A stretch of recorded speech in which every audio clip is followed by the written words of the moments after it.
Hey guys, Alex from Paramount. Just want to take a couple minutes today and talk to you about deadlifts. Deadlifting is basically bending over, picking stuff up, which we do all the time. We just want to kind of train you how to do that safely and effectively. So what I have set up here is just a couple different variations, kind of going from more basic to more difficult. So I'll kind of go through deadlift and then I'll talk a little bit more about what's going on with the deadlift. So first variation would be just a single kettlebell. Hand goes right between my ankles. I'm just going to reach my hips back, find some length in the back of the legs.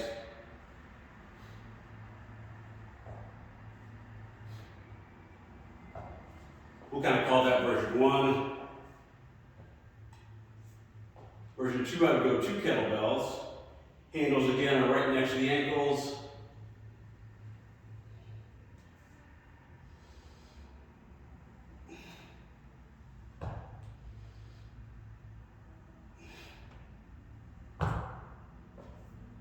That's our dual kettlebell or suitcase deadlift.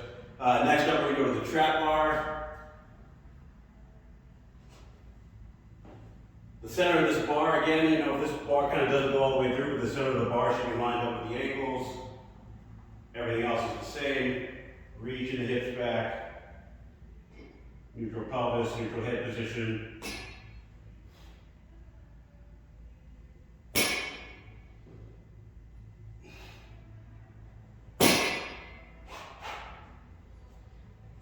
And then go to the more complex, we've got our barbell deadlift.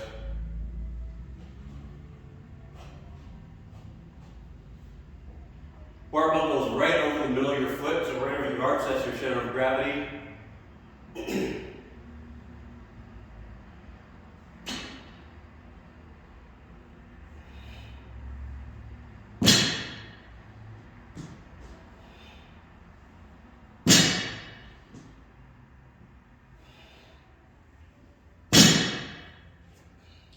I'd say big takeaways with the deadlift is what we want is we want you to hinge at the hip.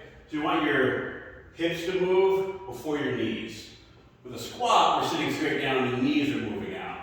With a deadlift, we're reaching the hips back, loading the butt and hamstrings first, and then there's a soft bend at the knee.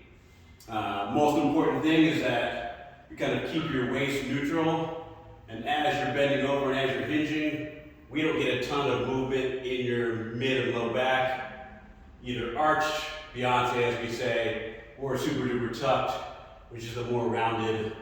We usually refer to that as vertical. So you're standing up nice and tall, boom, this is your neutral position. We want you to maintain this neutral position as you reach back, as opposed to arching one way, which unstacks your spine.